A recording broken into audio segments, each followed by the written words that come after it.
শুক্রবার মানেই অফিসের ব্যস্ততা থেকে ছুটি, আর পুরোটা সময় শুধু পরিবার। সারা সপ্তাহ কাজ আর সংসারের দৌড়ঝাঁপে প্রিয় মানুষগুলোর সাথে ঠিকভাবে বসে কথা বলা হয়ে ওঠে না। তাই এই একটা দিনের জন্য অপেক্ষায় থাকি আমরা চাকরিজীবী মানুষেরা।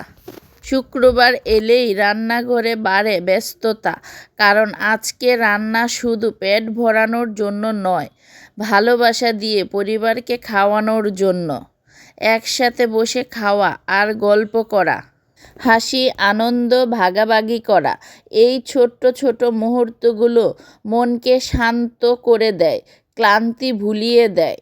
সত্যি বলতে, পরিবারকে সময় দিতে পারলে মন মানসিকতা নিজে থেকেই ভালো হয়ে যায়।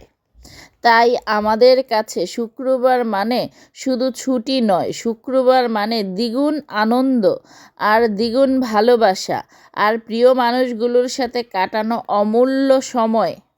আমাদের ভিডিওটি কেমন লাগলো কমেন্ট করে জানাবেন, ভালো লাগলে লাইক করবেন। আর দেখা হচ্ছে খুব শীঘ্রই পরের আরেকটি নতুন ভিডিওতে। ততক্ষণ পর্যন্ত সবাই ভালো থাকুন, সুস্থ থাকুন। আল্লাহ হাফেজ।